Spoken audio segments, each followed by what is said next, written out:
आज मैं आपको जूलिया पाठ का ये आपका चैप्टर है। इसको हमने पढ़ाया था, सारांश बताया था कि एक गवर्नेंस यानी सेविका अगर कितनी सीधी और दब्बूपन होने की वजह से उसको कितना नुकसान सहना पड़ा। इसीलिए गृहस्वामी ने उसको सबक सिखाने के लिए एक छोटा सा घटिया मजाक किया और बाद में जब जूलिया ने धन्यवाद किया तो गृहस्वामी ने गुस्से में आकर जूलिया को एक सीख दी कि संसार में दब्बू और रीढ़ रहित लोगों के लिए कोई जगह नहीं है, क्योंकि यह संसार निर्मम और हृदयहीन है। इससे आपको लड़ना पड़ेगा, अपने दांतों और पंजों के साथ लड़ना पड़ेगा, यानी पूरी शक्ति के साथ। आप अपने साथ हो रहे अन्याय, अब ये नहीं कि आपको कोई सिखाया जा रहा है तो वो भी आपको अन्याय लगे। आपके अगर अधिकार को का हनन हो रहा हो तब आप ये इस संसार में बिल्कुल ही अपने अधिकार को खोए नहीं, उसको प्राप्त करें। ये सीख मिली थी आपको इस पाठ से। अब आपको इसी पाठ से हम आज शब्दार्थ और प्रश्नोत्तर कराएंगे। शब्दार्थ है गवर्नेंस मीन सेविका, यानी जो छोटे बच्चों को शिक्षित करती है, पढ़ाती है और उनकी देखभाल भी करती है। रूबल मीन्स रोज की मुद्रा, भीरू मीन्स डरपोक, बोदा मीन्स मोटी अक्ल, क्रूर मीन्स निर्दय और निर्मम मीन्स ममता रहित, जिसके अंदर बिल्कुल ममता न हो, दया न हो। इस पाठ का अब प्रश्नोत्तर है। पहला, गृहस्वामी ने 19 नागे किस प्रकार गिनाए और इसके लिए कितने रूबल की कटौती की।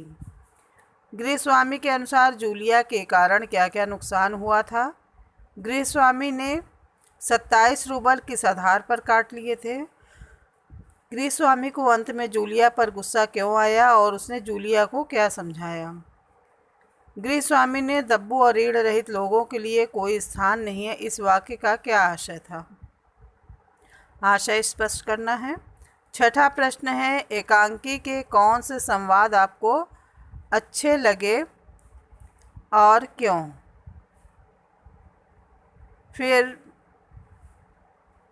भाषा की बात में आपका है रहित और युक्त शब्द लगाकर नए शब्द बनाने हैं, यानी विलोम शब्द बनाने। जैसे रीढ़ रहित का अर्थ होता है रीढ़ से हीन, जिसके रीढ़ की हड्डी न हो, और रीढ़ युक्त का अर्थ होता है कि उसके अंदर रीढ़ वो मजबूत वहाँ पर प्रयुक्त हो वहाँ पर रहे।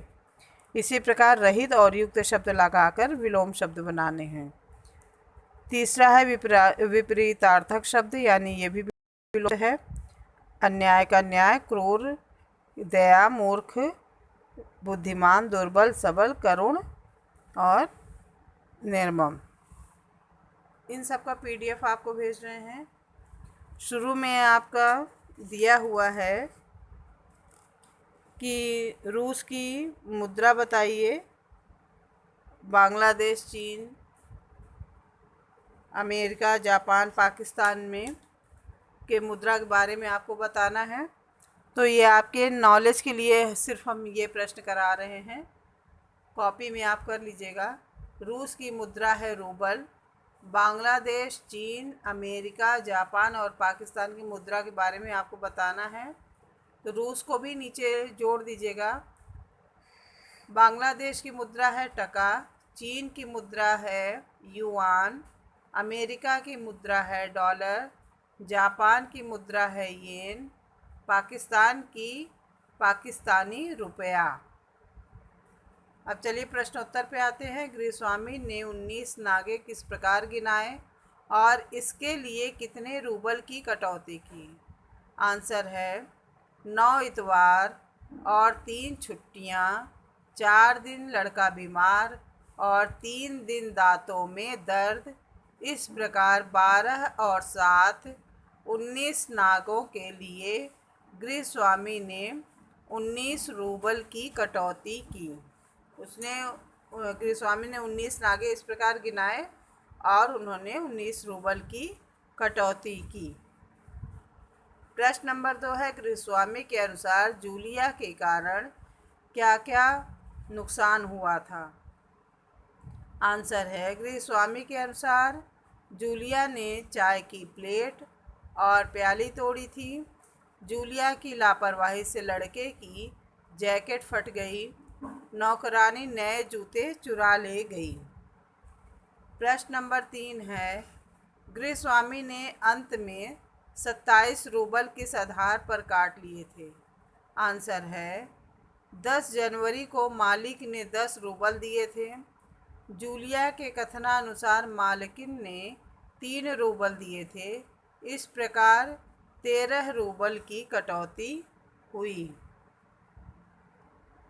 प्रश्न नंबर 4, गृहस्वामी को अंत में जूलिया पर गुस्सा क्यों आया और उसने जूलिया को क्या समझाया। आंसर है, गृहस्वामी को जूलिया पर गुस्सा इसलिए आया कि 11 रूबल की तनख्वाह केवल जूलिया ने धन्यवाद कहकर, जो ठीक नहीं था, मालिक ने जूलिया को समझाया कि अन्याय का विरोध करना चाहिए, दुनिया की ज्यादतियों का पूरी शक्ति से विरोध करना चाहिए, संसार में कमज़ोरों के लिए कोई स्थान नहीं है। ने आपको बताया था बच्चों कि जूलिया पर गृहस्वामी ने जब सारे पैसे काट लिए और काटने के बाद 11 रूबल की तनख्वाह जब जूलिया को पकड़ाया गया था, तो जूलिया ने उस 11 रूबल को आँख में आंसू भरकर लिया था और धन्यवाद किया था। और जब जूलिया ने अपने प्रति हो रहे अन्याय को जानते हुए भी उसने 11 रूबल लिया और रोते हुए गृहस्वामी को धन्यवाद किया, तो धन्यवाद के बदले में गृहस्वामी को बहुत ही गुस्सा आया और उसने कहा कि तुम जानते हो कि हम तुम्हारे साथ अन्याय कर रहे हैं, फिर भी 11 रूबल देने पर भी, 2 महीने की तनख्वाह 11 रूबल देने पर भी तुमने मुझे धन्यवाद किया। इस बात पर गृहस्वामी बच्चों गुस्सा हुए थे और उन्होंने जूलिया को समझाया था कि जो व्यक्ति कमज़ोर है, असहाय, अपने को दीन दुखिया समझता है, इस हृदयहीन, इस कठोर समाज में, क्रूर समाज में ऐसे व्यक्तियों के लिए कोई जगह नहीं होती। लोग उसका फ़ायदा उठाने की कोशिश करते ही हैं।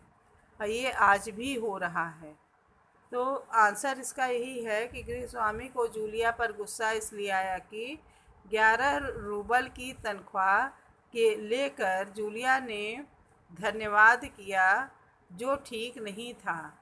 मालिक ने जूलिया को समझाया कि अन्याय का विरोध करना चाहिए, दुनिया की ज्यादतियों का पूरी शक्ति से विरोध करना चाहिए, संसार में कमज़ोरों के लिए कोई स्थान नहीं है।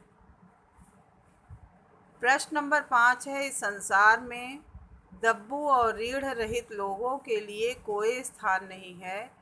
इस वाक्य का आशय स्पष्ट कीजिए। मतलब इस वाक्य का क्या अर्थ होता है। आंसर है, दुनिया में कमज़ोर, डरपोक और सीधे साधे व्यक्तियों को परेशान किया जाता है और उनका शोषण किया जाता है। इसका आशय मतलब इस संसार में दब्बू और रीढ़ रहित लोगों के लिए कोई स्थान नहीं है। इसका आशय यही है कि दुनिया में कमज़ोर, डरपोक और सीधे साधे व्यक्तियों को परेशान किया जाता है और उनका शोषण किया जाता है। उनका के बाद बच्चों पूर्ण विराम लगा है, उसको हटा दीजिएगा। उनका के बाद पूर्ण विराम नहीं होगा। प्रश्न नंबर 6, एकांकी में कौन से संवाद आपको सबसे अच्छे लगे और क्यों। आंसर है, इन संवादों में मालिक द्वारा जूलिया को समझाया गया कि अन्याय का विरोध करना चाहिए। यह संवाद मुझे सबसे अच्छा लगा। और बच्चों आपको कोई और संवाद अच्छा लगा हो तो यहाँ पर आंसर चेंज कर सकते हैं। फिर है, रहित और युक्त शब्द लगाकर विलोम शब्द बनाना है। जैसे प्राण, प्राण में रहित शब्द लगाएंगे तो प्राण रहित हो जाएगा, यानी मृत्यु उसकी हो गई है, उसके शरीर में प्राण नहीं तो वह व्यक्ति नहीं। और प्राण युक्त यानी वो शरीर श्वास उसकी चल रही है, वह जीवित है। धन रहित, धन में अगर रहित लगा देंगे तो धन रहित हो जाएगा, यानी गरीब। धन युक्त यानी कर पैसे वाले, धनवान हो जाएगा, पैसे वाले हो जाएंगे। तो धन में अगर रहित शब्द लगा देंगे तो धन रहित, और धन में युक्त शब्द लगा देंगे तो धन युक्त। धन रहित का विलोम धन युक्त हो जाएगा। ऐसे ही बल, बल में अगर रहित शब्द जोड़ देंगे तो बल रहित यानी कमज़ोर असहाय, और बल में युक्त शब्द जोड़ देंगे तो बल युक्त यानी ताकतवर। इसी प्रकार यश, यश रहित में और यश में युक्त, यश रहित हो जाएगा, और यश में युक्त शब्द जोड़ देंगे तो यश युक्त यानी उसकी काफ़ी कीर्ति है, नाम है संसार में। और इसी प्रकार तीसरा प्रश्न है विलोम शब्द।